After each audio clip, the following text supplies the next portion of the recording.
हाथ चले तो जीतेंगे, जीतेंगे सारे दावे सारे वादे जीतेंगे, जीतेंगे दिल के ये मजबूत इरादे जीतेंगे। साथ चले तो जीतेंगे, हाथ में हाथ चले तो जीतेंगे।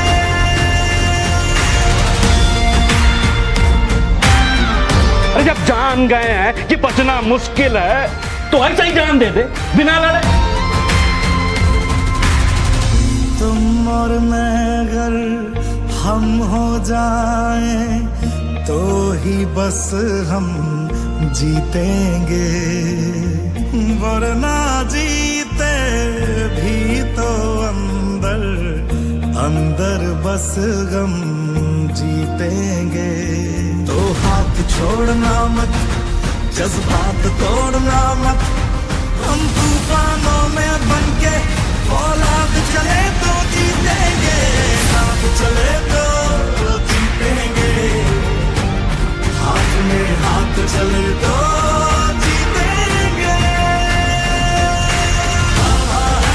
दावा है जीतेंगे, वादा है जीतेंगे, हर पर्वत को दिक्कत को तोड़ेंगे, अपनों से अपनों को जोड़ेंगे।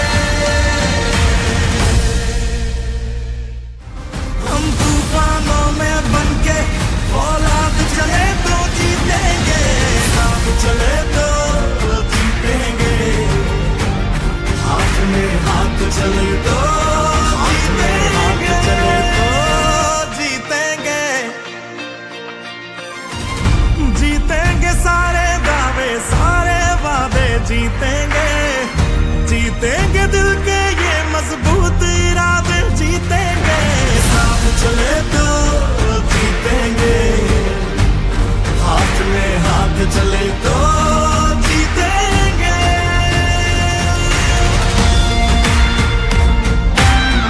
अरे जब जान गए हैं कि बचना मुश्किल है तो ऐसा ही जान दे दे बिना लड़े।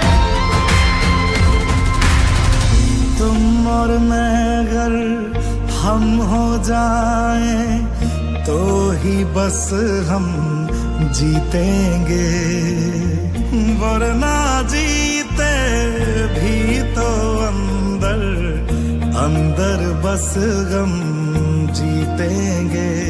तो हाथ छोड़ना मत, जज्बात तोड़ना मत, हम तूफानों में बनके औलाद चले तो जीतेंगे, साथ चले तो जीतेंगे, हाथ में हाथ चले तो जीतेंगे।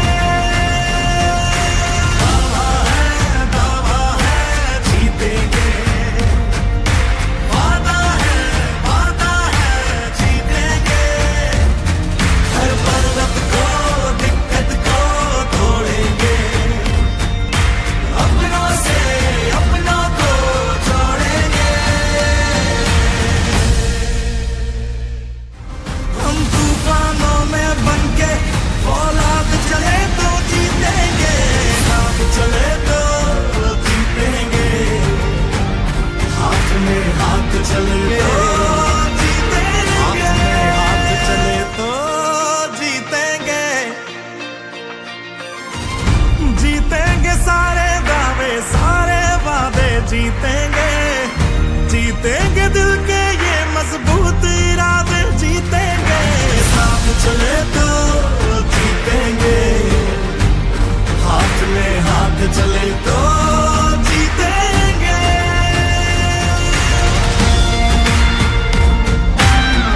अरे जब जान गए हैं कि बचना मुश्किल है तो ऐसा ही जान दे दे बिना लड़े। तुम और मैं अगर हम हो जाएं तो ही बस हम जीतेंगे, वरना जीते भी तो अंदर अंदर बस गम जीतेंगे।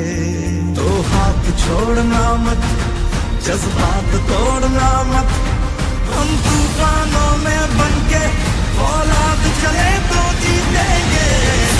આશીર્વાદ દીધો है वो એટલો મજબૂત है કે રોનીવાડાથી લઈને જયપુરની વિધાનસભા તક અને ક્ષેત્રની જે ભૂલ દીધી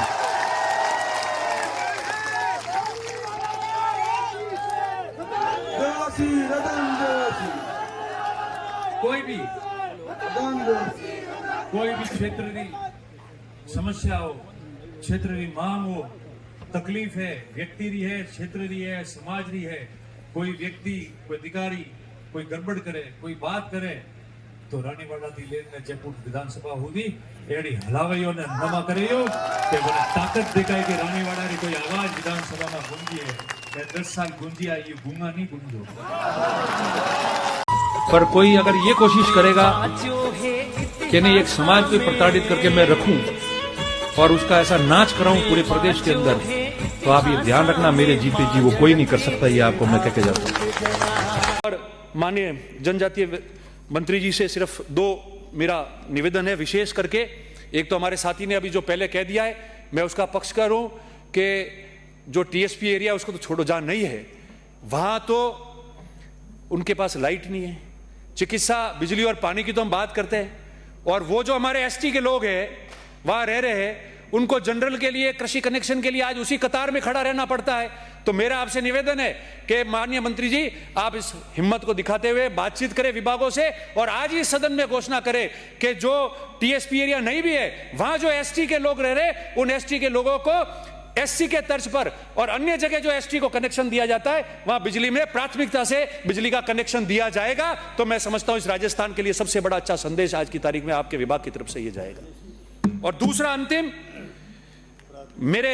हमारा जो जिला है, अब सिरोही में तो टीएसपी एरिया कई जगह लड़ता है, जालोर में नहीं है, मगर सिरोही से अड़ता हुआ जो पूरा जालोर का इलाका है, मेरे विधानसभा क्षेत्र में जसवंतपुरा हो, सुंदा माता जी का क्षेत्र हो, अन्य क्षेत्र भी है जालोर जिले के अंदर, उसके अंदर 40% से अधिक आबादी एसटी की कई गांवों में है और वो लाभान्वित नहीं हो पा रहे। अब उसको टीएसपी क्षेत्र घोषित करना कितनी बड़ी प्रक्रिया क्या होती है हम सब जानते हैं, हम तो चाहेंगे उसको करना, मगर जब तक उस प्रक्रिया को पूर्ण नहीं किया जाए, जब तक वो प्रक्रिया आके और उनको लाभ नहीं मिल सके, तब तक कम से कम आप सरकार की तरफ से कैबिनेट में ऐसा प्रस्ताव लाए, आप विधानसभा में लाए और यह तय कराए कि भले वो टीएसपी एरिया नहीं है, मगर जिन गांवों में आबादी करीबन 40% हो चुकी है, जो टीएसपी एरिया नहीं है वहां एसटी के समाज की, तो जो स्कीम्स हम लागू कर रहे हैं वो स्कीम्स वहां लागू हो जाए और उनको वो लाभ प्राप्त हो जाए उस स्कीम से, तो भी उनका जीवन स्तर जो है वो अच्छा बढ़ जाएगा और जीवन स्तर ऊंचा उठ जाएगा। यही निवेदन मैं आपसे करते हुए अंत में मेरी बात समाप्त करता हूं कि जो हमारे निष्क्रमणीय पशुपालक है, जिनके आपने आवासीय विद्यालय विभिन्न सरकारों ने कई जगह खोले हैं, जिनके माता पिता अपने पशु लेके एक शहर से दूसरे शहर, एक राज्य से दूसरे राज्य में चले जाते हैं और उनके बच्चे जो है वो पढ़ नहीं पाते थे, उनके लिए हमने निष्क्रमणीय पशुपालकों के विद्यालय खोले हैं। मैं समझता हूं कि उनमें भी कहीं एक जगह उनको महाविद्यालय में परिवर्तित करना चाहिए। और मैं आपके माध्यम से मंत्री जी जब आप जवाब देंगे तो मैं आपसे मांग करता हूं कि हमारे राम सिंह जालोर में, साचोर चितलवाना और बाकासर सेडवा, ये जो बॉर्डर है पूरा, वहां कई जगह देख के और निष्क्रमणीय जो पशुपालक है उनके लिए एक आवासीय विद्यालय और खोला जाए, ये आपके माननीय मंत्री महोदय से मैं मांग करूंगा। मैं दो बातें और आपको कहना चाहता हूं विशेष योगजन के बारे में। आज जो दिव्यांग है हम उनको विभिन्न स्कीमों में लाभान्वित तो करते हैं जाएगा सभापति महोदय, इसके अतिरिक्त जो हमारे स्टेट में कोचिंग करने के लिए छात्र आते हैं, जो हमारे बच्चे आते हैं, हम 12वीं तक उनको छात्रावासों में पढ़ा रहे हैं, वो अनुसूचित जाति हो, जनजाति हो, पिछड़े का बच्चा हो, 12वीं तक हमने छात्रावास दिए, आवासीय विद्यालय दिए, पर पढ़ाई करने के बाद में वो जब जयपुर आता है उसको कोचिंग करनी है, विभिन्न परीक्षाओं की तैयारी करनी है, उसको RSIS की तैयारी करनी है, तो वो बच्चा कहाँ जाता है? वापस उसको हाथ फैलाने पड़ता है, वापस उसको तय करना पड़ता है कि मैं कहां रहूंगा, किनके पास रहूंगा। वो जगह देखता है कि कम कीमत में हो, दूर दराज जाके उसको रहना पड़ता है। ये माननीय सदस्य यहां कहीं बैठे, उनको ध्यान होगा, वो उनके पास में भी आता है कि मेरा बच्चा यहां रह जाएगा तो वो पढ़ाई कर लेगा, आप उसको मेरे पास, मेरे यहां रखो। मैं आपसे निवेदन करना चाहता हूं आपके माध्यम से मंत्री जी को कि मंत्री जी जब आप घोषणाएं करो, आप ये मादा दिखाओ और सरकार ये करे कि जो छात्रावास संचालित होकर और उनमें पढ़ के जो बच्चे जयपुर आएंगे, वो जो अनुसूचित जाति का हो, जनजाति का हो, पिछड़ा हो, जिनके छात्रावास आपके विभाग के माध्यम से संचालित हो रहे, उनके लिए हर 200 विधानसभा के अनुपात में हर विधानसभा का अनुपात देकर और जयपुर के अंदर एक छात्रावास समाज कल्याण का बड़ा खोला जाए, जहां केवल कोचिंग करने वाला छात्र आके यहां पढ़े और उसके माता पिता को जो है एक्स्ट्रा भार उसको नहीं लेना पड़े। ये मैं निवेदन आपसे करना चाहता हूं। बाकी मैं आपसे एक और निवेदन करना, जो हम हाँ पक्ष और ना पक्ष में अपनी ये बात कर रहे हैं, मगर मैं आपको कहना चाहता हूं, हमारे यहाँ मठों की परंपरा है, आप जानते हो, आप भी वहां से आते हो, बाबूजी विराजे हैं, सारे लोग हैं। हमारे यहाँ नई प्रथा चली है कि मठों, और उसमें जब लगा कि मठों के अंदर व्यवस्था बहुत तगड़ी चल रही है, तो कोई भी आपके विभाग के अंदर आके कागज दे देता है कि इस मठ पे मेरा अधिकार है। मठ पे किसी का अधिकार नहीं है, मठ पे उसका अधिकार है जो वहां मठाधीश है, और उस मठाधीश ने गुरु दर गुरु और शिष्य दर शिष्य जिसने चादर बदली है और उनकी समाधियां हुई है, उस मठाधीश की उस मठ के अंदर व्यवस्था है। आप संरक्षक देना ऐसी बातों में, ताकि जो है हमारी व्यवस्था धर्म की खराब नहीं हो सके। अध्यक्ष महोदय 3 मिनट 4 मिनट मैं लूंगा, 2-3 पॉइंट ही कहना चाहता हूं। सभापति जी, अध्यक्ष महोदय मेरे मुंह से निकला है, भविष्य में शुभकामनाएं आपको भी कभी। तो सभापति जी 2-3 बातें मैं कहना चाहता हूं। आप देवस्थान विभाग के अंदर एक तो फॉरेस्ट, एक रेवेन्यू, एक टूरिज्म, इन 4 की कमेटी बनाकर आप देवस्थान से जो आपके मंदिर संचालित हो रहे उनकी आप रिव्यू कराइए। होता क्या है कि आपने तो ट्रस्ट रजिस्टर कर दिया, ट्रस्ट बन गया, ट्रस्ट ने अपनी बापोती बना दी मंदिर को। अब वो जब चाहे उस ट्रस्ट का इतना मोनोपोली हो जाती है कि जो वहां चने बेचने वाला गरीब आदमी है, खिलौने बेचने वाला गरीब आदमी है, उसको कभी भी आके उठा देते हैं कि हमने नहीं उठाया, फॉरेस्ट वाले ने उठाया। फॉरेस्ट के पास जाओ तो साहब देवस्थान विभाग की भूमि है, उनसे बात करो। सभापति महोदय, मैं आपके समक्ष माननीय राज्यपाल महोदय द्वारा जो अभिभाषण दिया गया है, चूंकि हम सारे माननीय सदस्य इस सदन में बैठे हैं और सभी ने अपने विचार व्यक्त किए, हमेशा इस बात की तरफ देखा भी जाता है कि राज्यपाल अभिभाषण जो है उसको एक राजनीतिक भाषा के तौर पे भी उपयोग में लिया जाता है अभिभाषण को। मैं आपके समक्ष जो राज्यपाल जी ने 26 पेज का और विभिन्न बिंदुओं पे अभिभाषण में जो ध्यानाकर्षण किया है और संबोधन किया है, उनके कुछ बिंदुओं पे ही चर्चा करना चाहता हूं। आपने अभिभाषण का शुरुआत, आपके जो पैरा 4 है उसमें आपने अभिभाषण की शुरुआत करा दी अंतरकलह शब्द से। कोई दिक्कत नहीं है, राजनीतिक तौर पे वो शब्द आता है, पर अब अंतरकलह नहीं दिख रही है। हमने क्या किया, क्या हुआ, आप यही समझ लो हमने भुगत लिया होगा, हम यहां बैठे आपको शासन हाथ में दिया है। आपके अंतरकलह नहीं दिख रही। इस राजस्थान राज्य के अंदर जब जब सरकारों का गठन हुआ, उनके गठन होने के पश्चात यह पहली बार देखा गया है, इतने महीने आपके इतने दिन बीत गए और इतने दिन बीतने के बाद में भी आप डबल इंजन की बात करने वाले, ऐसा महसूस ही नहीं हो रहा है कि आपकी तो रेलगाड़ी पटरी पे पड़ी है, इंजन ही नहीं जुड़ा हुआ है। कभी देखा एजी को नियुक्त होने में इतनी टाइम लगा, डबल एजी नियुक्त होने में इतना टाइम लग रहा है, प्रिंसिपल सेक्रेटरी टू सीएम आपने अस्थायी बना रखा है, और मंत्रिमंडल, मंत्री, उसके बाद उनके यूडीसी एलडीसी ऐसे को तरस रहे हैं। कब लगेगा एजी का काम? मैंने माननीय सभापति जी, माननीय सभापति जी, माननीय सभापति जी, मैं चाहता हूं कि आप कृपया करके टोके नहीं। एक अच्छा श्रोता ही अच्छा वक्ता बनता है, और हम सब यहां बैठे हैं जो पॉलिटिकल लोग हैं, जो राजनीतिक लोग हैं, सभापति जी, उन्होंने इस हाउस में आने से पहले इस गैलरी में से भी इस हाउस को देखा होगा। मैंने देखा है पुरानी विधानसभा और इस विधानसभा में हमने भैरव सिंह जी को सुना है, हमने अच्छे अच्छे वक्ता आपके दल के उनको सुना है, राष्ट्रीय के होंगे उनको सुना है, और अभिमान है। हमारी विचारधारा अलग हो सकती है, मगर अगर हम अटल जी को सुनना पसंद करते थे विषयों पे, तो आज भी हम उनको सुनने पसंद करते हैं। पुरानी यादों में जाके भैरव सिंह जी की अच्छी बात को पसंद करते थे, आज भी पता करते हैं। भैरव सिंह जी के सदन में कांग्रेस का व्यक्ति भी बोलता था और अच्छा बोलता था, वो पकड़ के कहते थे कि बहुत बढ़िया बोला है, लड्डू खिलाओ, और लड्डू मिलाते थे, और तब से सदन के सितारों की बात शुरू हुई थी। हम वो लोग हैं जो उस बात की तारीफ करते हैं। आप सुनिए, बहुत मुश्किल से व्यक्ति सदन में आता है तब वो पढ़ता है, बोलता है, और मैं तो केवल आपके इन बिंदुओं को बता रहा हूं, राजनीतिक तौर पे कोई बात नहीं कर रहा, जो बिंदु है उसके हिसाब से बात कर रहा हूं। सभापति जी, आज तक आपका, मैंने आपको बताया, AG, double AG, principal secretary to CM, आपके मिनिस्टर्स का क्लरिकल स्टाफ, लगने में इतना टाइम है?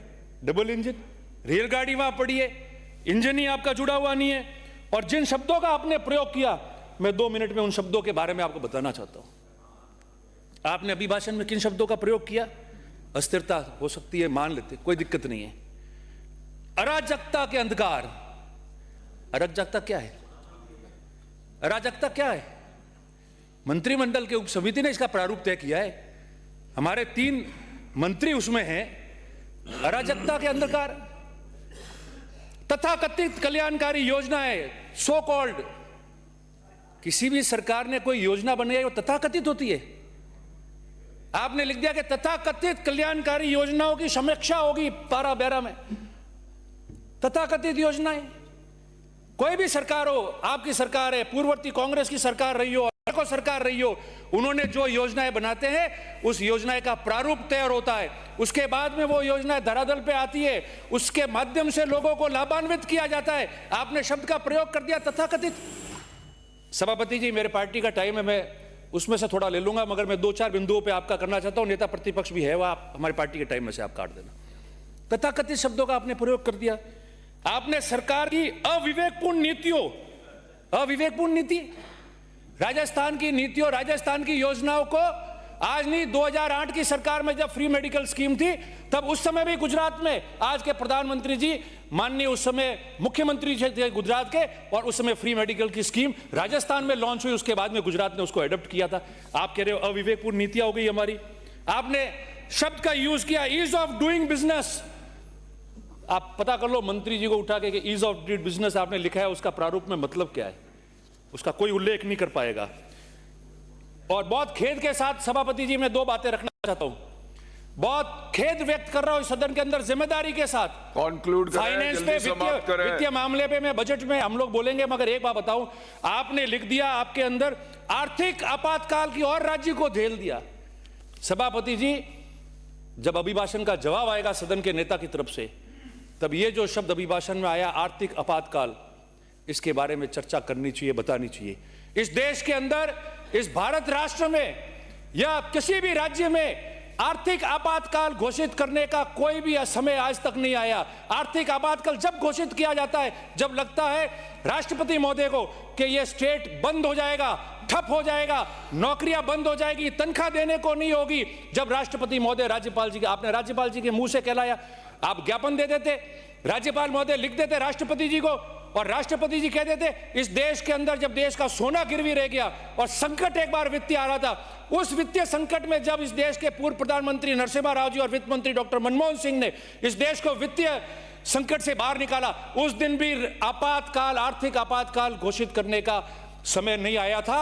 और आपने यहां प्रथम तो भारत सरकार को जो आपने लिखा है, क्योंकि चूंकि आप संसदीय कार्य मंत्री भी है, आपने इस संबंध में सभी विभागों से राजस्थान में बात करते हुए ये मामले को यहाँ तक आप लाए, और जोधपुर। और दूसरा, इस संबंध में जब मैं रेल मंत्री जी के कार्यालय में मिला, और आपके जो स्थानीय सांसद है, जो केंद्रीय मंत्री भी है, उन्होंने भी मेरे सामने वहाँ बात की थी, उनको मैंने ज्ञापन दिया था, उनका भी धन्यवाद सभी लोगों का, आप लोगों का, कि इस मसले को आपने, ताकि आंदोलन नहीं हो और ये ठीक ठाक हो जावे, उसके लिए आप सबने प्रयास किया। बस एक ही निवेदन है कि चूंकि भारत सरकार का रेल विभाग यही कह रहा है कि रेवेन्यू रिकॉर्ड देख लो, रेवेन्यू रिकॉर्ड देख लिया, जिला प्रशासन जोधपुर ने उसको बता दिया कि ये रहा है और इसको एक शब्द होना चाहिए, और रेलवे के कमर्शियल मैनेजर ने भी जून जुलाई की चिट्ठियों में यही मांगा था, वो भी उन्होंने उनको दे दिया है। अब जब तक जो भारत सरकार के रेलवे के वरिष्ठ अधिकारी, जो रेल मंत्री के हवाले से जिनको मैं मिला था, उन्होंने ये कहा है कि जैसे ही राजस्थान सरकार हमको प्रस्ताव भेजेगी, हम यहां से उस प्रस्ताव को वापस लौटा देंगे, क्योंकि नाम का शुद्धिकरण हो, त्रुटि हो, उसको ठीक करना है या नाम चेंज करना है, उसका राज्य सरकार प्रस्ताव भेजेगी जब ही हम उसको करेंगे। और चूंकि ये इतिहास से जुड़ी हुई बात है और इतिहास से जुड़ी हुई थी, जैसे कई समाजों की भावनाओं के अनुरूप होता है, ऐसा एक इतिहास उसका वहां रहा है और इतिहास के पीछे इस नाम को दिया गया था। तो मैं बस एक ही निवेदन करता हूं कि आप स्पेशल एक ऑफिसर ओआई बनाकर और उनको इस संवाद के लिए कि वो पत्र राजस्थान भारत सरकार को चला जाए, रेल विभाग को, और वहां से जल्दी आ जाए। बस इतनी आप एक आश्वासन आप घोषणा कर देंगे तो मैं समझता हूं कि ये सारी बातें ठीक हो जाएगी। आपका आभार, धन्यवाद। रानीवाड़ा से आपने माननीय सदस्य की भावना सही है, कथन भी सही है और एक समाज के नाम से जुड़ा हुआ विषय भी है, भावनात्मक विषय भी है। मैं आपको आपकी मार्फत विश्वास दिलाता हूं, राजस्थान सरकार इस संबंध में इस लिपि की त्रुटि को ठीक करने से भारत सरकार से संपर्क कर रेलवे विभाग से संपर्क यथाशीघ्र इसका समाधान कराएंगे। और समाज से मेरी अपेक्षा है कि लिपि की त्रुटि है, इसमें आंदोलन की आवश्यकता नहीं, राजस्थान सरकार पूरी व्यवस्था करेगी और समाज के पे द कॉम्पिटेंट अथॉरिटी में issue special permit in the prescribed manner for export of cable from Rajasthan for agriculture or daily farming purposes for his participation in animal fair, and before granting such permission the competent authority shall also ensure that such export in no way reduces the number of such camel below the level of actual requirement of the local area। अब इसमें आपने क्या किया? आपने इसमें क्या किया? आपने ये राइडर डाल दिया कि वो पशु मेले में जा रहा है प्रदेश के बाहर, वो प्रदेश के बाहर में कृषि के काम से, खेती के काम से। सदस्य बोल रहा है, कृपया आप थोड़ा इस सदन की गरिमा को ध्यान में रखो। वो प्लीज सदस्य, श्रवण जी का माहौल खत्म नहीं हो रहा, इसीलिए तो आपने ये राइडर डाला है। कैसे वो ले जाएगा? कैसे कृषि कार्य के लिए वो उसको बाहर भेजेगा? कैसे खरीदार आएगा? कैसे वो उसको लेके जाएगा? और मादा तो ठीक है, पर नर ऊंट। दिव्यांगों के बारे में एक अंतिम बात मैं आपको कहना चाहता हूं। आपकी RPWD का एक्ट है मंत्री महोदय, उस एक्ट के अंदर 92(1) और 92(2) का प्रोविजन है। आप विभिन्न थानों में या आपके विभाग के माध्यम से आप जानकारी प्राप्त करना कि आज दिन तक ये दोनों जो सेक्शन है 92(1) और 92(2) उसके अंदर कितने मुकदमे इन लोगों ने दर्ज किए और कितनी जगह जो ये पीड़ित हुए इनके पक्ष में खड़े हुए। मैंने पहले ही कहा कि कोई भी सरकारें रही हो, इन मामलों के बारे में उन्होंने इस जो RPTW एक्ट जो है जिसमें 92(1) और 92(2) का मैं बात कर रहा हूं, उसके बारे में थोड़ी आप जानकारी प्राप्त कीजिएगा, आपको ध्यान में आ जाएगा कि वास्तविकता क्या है। और जो निजी शिक्षण संस्था है उनमें ऐसे मामलों में कौन कार्रवाई करता है? आयुक्तालय करेगा या निदेशालय करेगा? इसके बारे में भी आप जानकारी प्राप्त करना। तो ये जो वर्ग है इसकी मदद में सच्चे रूप से जो है हम लोग खड़े हो पाएंगे। आपसे मैं इतना ही निवेदन करना चाह रहा था। और सभापति जी, समय की मर्यादा है इसलिए मैं सिर्फ 4-5 पॉइंट ही अंकित करना चाहता हूं, नहीं तो ब्रीफ में बता देता। और यहाँ माननीय साचौर से आने वाले सदस्य अभी जो बात कह रहे थे, कई बात तो इनकी सत्य है, मगर एक बात मैं इसमें आपके समक्ष लाना चाहता हूं कि ये कोई पार्टी का, कांग्रेस का या भाजपा का कार्यकर्ता हो उससे सीमित नहीं है। वहाँ अनेकों लोग ऐसे हैं जिन्होंने मेन लाइन से कनेक्शन ले रखे और पहले से कहते आए, मैं भी कहता आया हूँ, कोई नई बात नहीं है। मैं 2-3 चीज़ें इसमें आपके माध्यम से माननीय मंत्री जी के समक्ष और सदन के समक्ष लाना चाहता हूं कि पहली बात तो है कि हमारे जालोर, सिरोही, साचौर इन जिलों में माही का पानी लाने के लिए काफ़ी समय से बात चल रही है। पिछले बजट के अंदर जो 2023-24 का बजट आया था, उस बजट के अंदर उसका DPR बनाने की बजट घोषणा हुई थी और DPR बनाने के बाद में उसको लूनी नदी के जो पानी है उससे जोड़ते हुए नर्मदा नहर की संयुक्त परियोजना का सर्वे करवाकर पश्चिम राजस्थान को नहर कैनाल परियोजना के माध्यम से जोड़ने की बात करनी थी।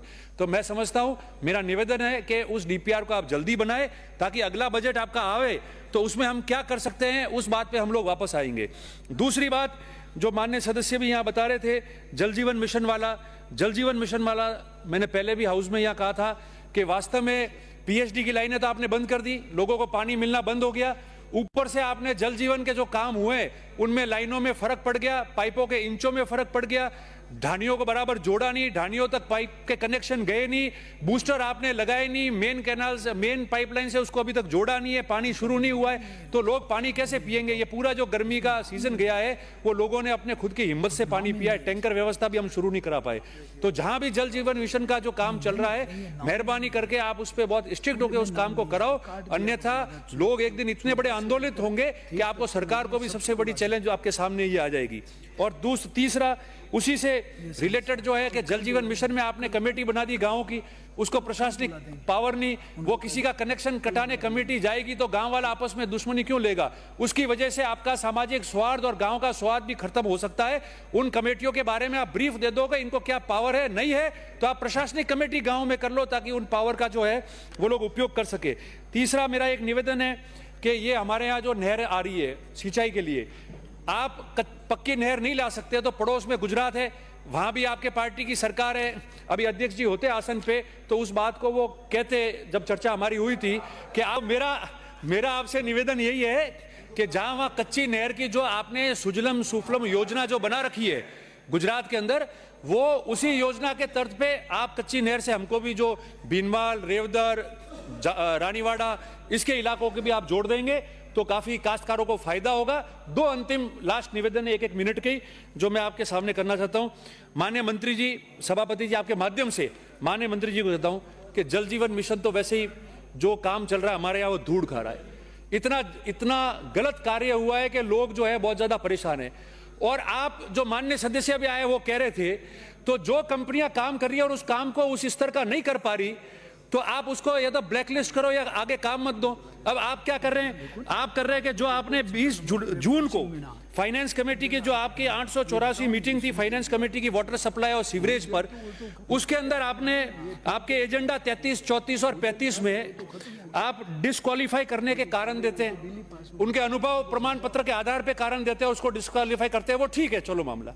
पर उसके बाद में आप वापस जब आपकी 22 जुलाई की मीटिंग होती है, उस 22 जुलाई की मीटिंग के अंदर उस पैरा को चेंज करके और ये कहते हैं कि फाइनेंस को भेज देते, तो आप डिस्क्वालीफाई कर रहे हैं और उस डिस्क्वालीफाई को आप अप्रूव कर रहे हो कि डिस्क्वालीफाई हुआ है। इसलिए मेरा निवेदन है, सभापति जी 1 मिनट लास्ट में, मेरा निवेदन है अध्यक्ष महोदय, मैं आप सबसे पहले आपका धन्यवाद देता हूं कि आपने मामले के गंभीरता को समझते हुए बहुत प्राथमिकता दी ताकि जो एक बहुत बड़ा समाज लाखों की आबादी में रहता है उसका आंदोलन समाप्त हो सके। अध्यक्ष महोदय, मैं जोधपुर स्थित रायका बाग जो है उस रेलवे स्टेशन का नाम जो रायका शब्द था उसमें त्रुटिवश राय और का अलग अलग हो गया, जिसको लेकर पूरा समाज आंदोलित था। मैं माननीय मंत्री महोदय को आपके नियम 131 के ध्यान आकर्षित करना चाहता हूं। मंत्री जी। माननीय अध्यक्ष महोदय, माननीय सदस्य ने एक विषय रखा है, जोधपुर के पास एक स्टेशन है राई का बाग, इसकी क्या वस्तु स्थिति है वो आपके सामने रखूं, फिर माननीय मंत्री माननीय सदस्य की जो भी शंका है 2 मिनट उसका भी समाधान करेंगे। महोदय, उपरोक्त विषयांतर्गत सादर निवेदन है कि उपखंड अधिकारी जोधपुर उत्तर से प्राप्त रिपोर्ट के अनुसार ग्राम जोधपुर दक्षिण के खाता संख्या 949 खसरा नंबर 332 रकबा 1.10 बीघा किस्म रेलवे स्टेशन रेलवे विभाग के नाम वर्तमान में राजस्व रिकॉर्ड में दर्ज है। खसरा गिरदावरी ग्राम जोधपुर संवत 2020 से संवत 2021 में खसरा नंबर 332 में रेलवे स्टेशन रायका बाग लिखा हुआ है। रायका एक साथ है, राई अभी जगह नहीं है। खसरा गिरदावरी संवत 2004 से 2007 में खसरा नंबर 332 रकबा 1.10 बीघा में खालसा स्टेशन रायका बाग दर्ज है, उसमें भी रायका एक ही शब्द है। खसरा गिरदावरी संवत 2010 से 2013 में खसरा नंबर 332 रकबा 1.10 बीघा खालसा स्टेशन रायका बाग दर्ज है, इसमें भी रायका ही है। उक्त प्रकरण में श्री वीर रड़मल जी रायका इतिहास एवं संस्कृति संरक्षण संस्थान जोधपुर द्वारा रायका बाग रेलवे स्टेशन के नाम में शुद्धिकरण हेतु निवेदन किया गया था। इस संबंध में इस कार्यालय के पत्र दिनांक 1/7/2024 के द्वारा वरिष्ठ मंडल वाणिज्यिक प्रबंधक उत्तर पश्चिमी रेलवे जोधपुर को राजस्व रिकॉर्ड अनुसार राय का बाग स्टेशन की भूमि के संबंध में तथ्यात्मक रिपोर्ट प्रेषित की गई थी। साथ ही संघर्ष समिति द्वारा उपलब्ध कराए गए दस्तावेजों साक्ष्यों के आधार पर राय का बाग रेलवे स्टेशन का अंकन करते हुए लिपिकीय त्रुटि के सुधार हेतु लिखा गया था तथा रेलवे स्टेशन का अंकन करते समय लिपिकीय त्रुटि सुधार हेतु लिखा गया था तथा वरिष्ठ मंडल वाणिज्यिक प्रबंधक उत्तर पश्चिमी रेलवे जोधपुर के पत्र दिनांक 1/7/2024 के द्वारा रिकॉर्ड की जांच कर 15 दिवस के भीतर रिपोर्ट प्रस्तुत करने बाबत लिखित आश्वासन दिया गया था। तत्पश्चात इस क्रम में स्मरण पत्र दिनांक 13/7/2024 एवं 20/7/2024 द्वारा भी पुनः निवेदन किया गया।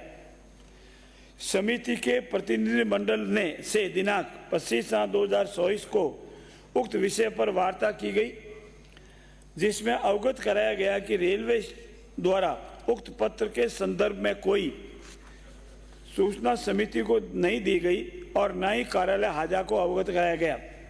श्री वीर हरमल जी राय का इतिहास एवं संस्कृत संरक्षण संस्थान जोधपुर ने प्रकरण का समाधान न होने पर दिनांक 4/8/2024 को महापंचायत आयोजित करने बाबत अवगत कराया है, जिसमें कानून व्यवस्था की स्थिति बिगड़ने की संभावना है। इस बाबत पुलिस उपायुक्त जोधपुर पूर्व के द्वारा भी पत्र दिनांक 19/7/2024 महानिदेशक पुलिस को लिखा गया है।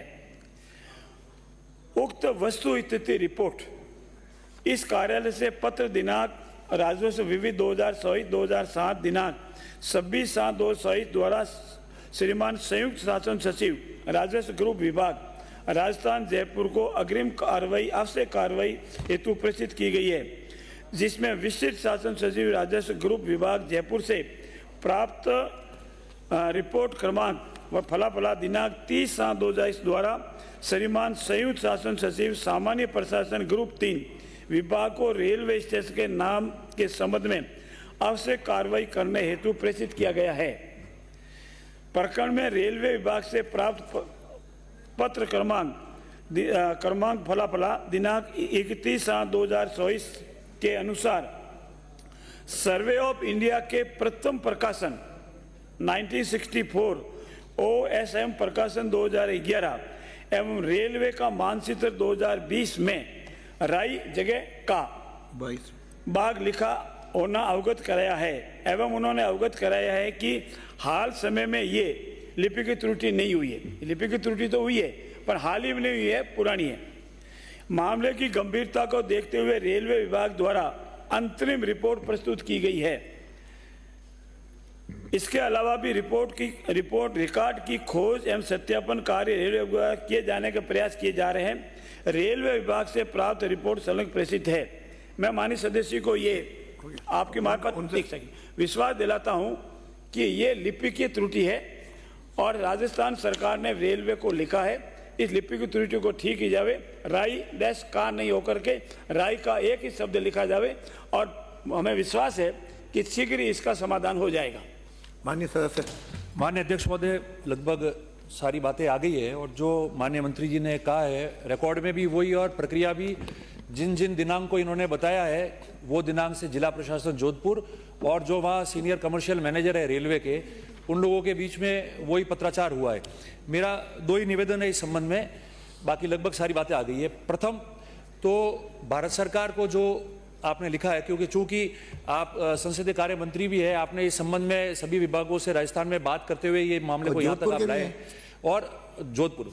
और दूसरा, इस संबंध में जब मैं रेल मंत्री जी के कार्यालय में मिला और आपके जो स्थानीय सांसद है, जो केंद्रीय मंत्री भी है, उन्होंने भी मेरे सामने वहाँ बात की थी, उनको मैंने ज्ञापन दिया था। उनका भी धन्यवाद सभी लोगों का, आप लोगों का, कि इस मसले को आपने, ताकि आंदोलन नहीं हो और ये ठीक ठाक हो जावे, उसके लिए आप सबने प्रयास किया। बस एक ही निवेदन है कि चूंकि भारत सरकार का रेल विभाग यही कह रहा है कि रेवेन्यू रिकॉर्ड देख लो, रेवेन्यू रिकॉर्ड देख लिया, जिला प्रशासन जोधपुर ने उसको बता दिया कि ये रहा है और इसको एक शब्द होना चाहिए।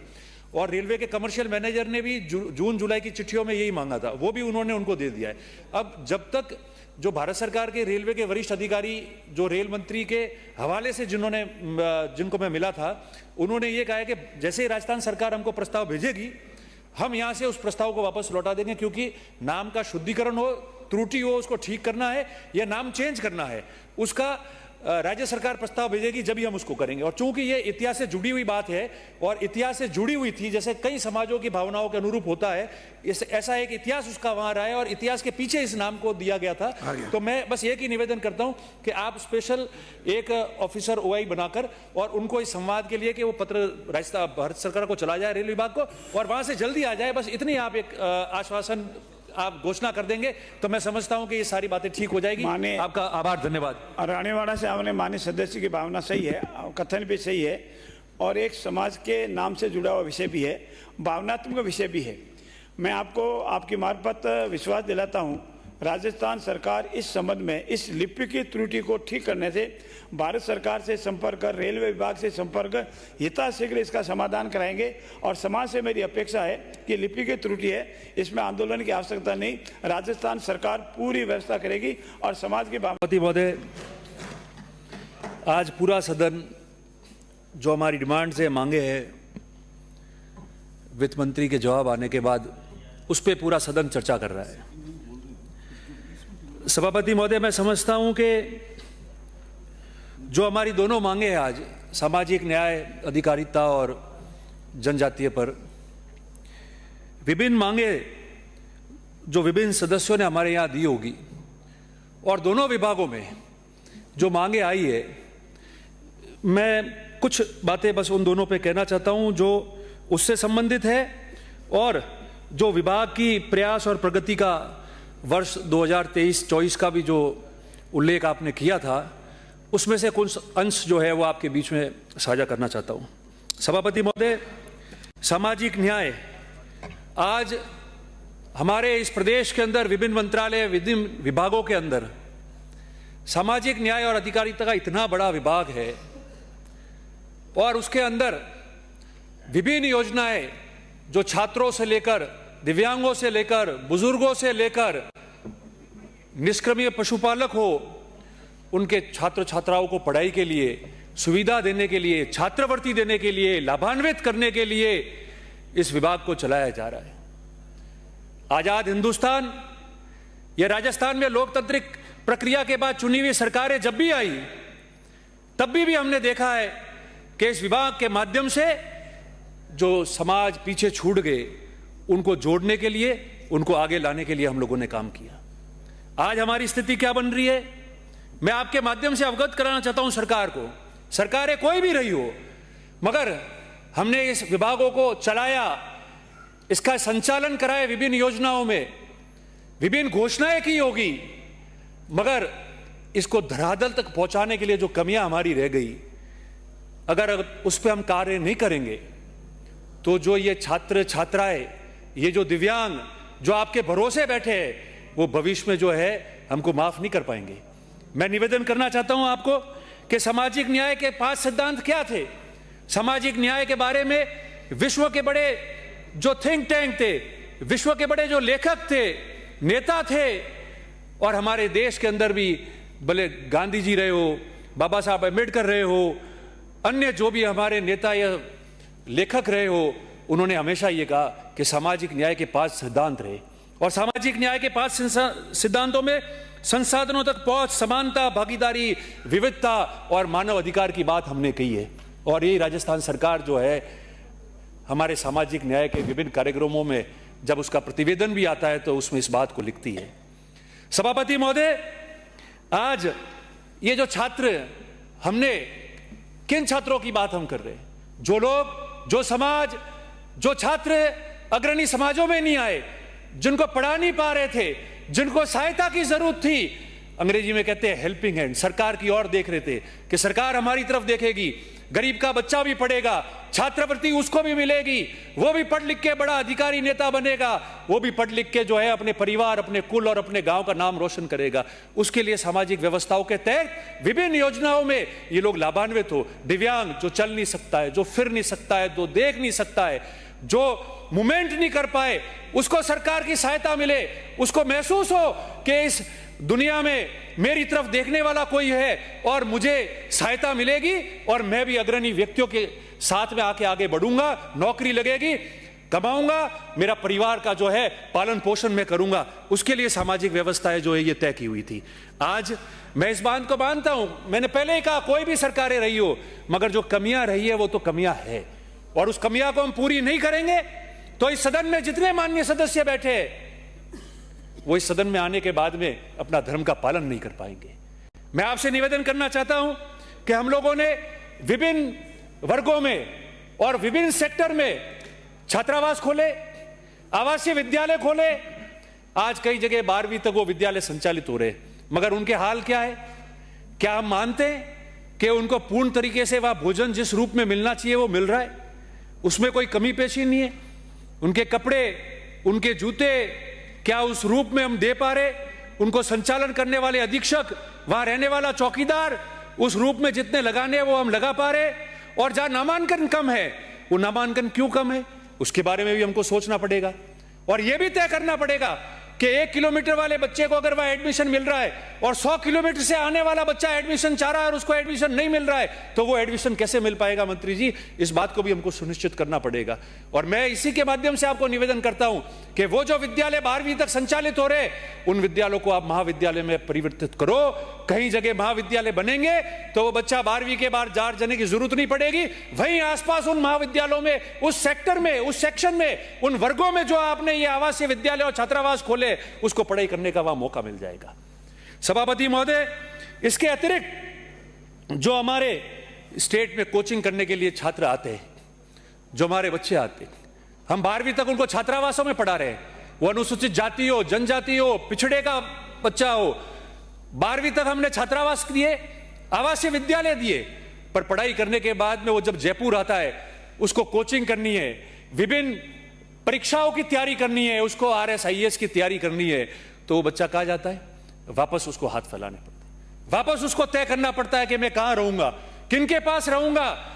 वो जगह देखता है कि कम कीमत में हो, दूर दराज जाके उसको रहना पड़ता है। ये माननीय सदस्य यहां कहीं बैठे, उनको ध्यान होगा, वो उनके पास में भी आता है कि मेरा बच्चा यहां रह जाएगा तो वो पढ़ाई कर लेगा, आप उसको मेरे पास, मेरे यहां रखो। मैं आपसे निवेदन करना चाहता हूं आपके माध्यम से मंत्री जी को कि मंत्री जी जब आप घोषणाएं करो, आप ये मादा दिखाओ और सरकार ये करे कि जो छात्रावास संचालित होकर और उनमें पढ़ के जो बच्चे जयपुर आएंगे, वो जो अनुसूचित जाति का हो, जनजाति का हो, पिछड़ा हो, जिनके छात्रावास आपके विभाग के माध्यम से संचालित हो रहे, उनके लिए हर 200 विधानसभा के अनुपात में, हर विधानसभा का अनुपात देकर और जयपुर के अंदर एक छात्रावास समाज कल्याण का बड़ा खोला जाए, जहां केवल कोचिंग करने वाला छात्र आके यहां पढ़े और उसके माता पिता को जो है एक्स्ट्रा भार उसको नहीं लेना पड़े। ये मैं निवेदन आपसे करना चाहता हूं। बाकी मैं आपसे एक और निवेदन करना चाहता हूं कि जो हमारे निष्क्रमणीय पशुपालक है, जिनके आपने आवासीय विद्यालय विभिन्न सरकारों ने कई जगह खोले हैं, जिनके माता पिता अपने पशु लेके एक शहर से दूसरे शहर, एक राज्य से दूसरे राज्य में चले जाते हैं और उनके बच्चे जो है वो पढ़ नहीं पाते थे, उनके लिए हमने निष्क्रमणीय पशुपालकों के विद्यालय खोले हैं। मैं समझता हूं कि उनमें भी कहीं एक जगह उनको महाविद्यालय में परिवर्तित करना चाहिए।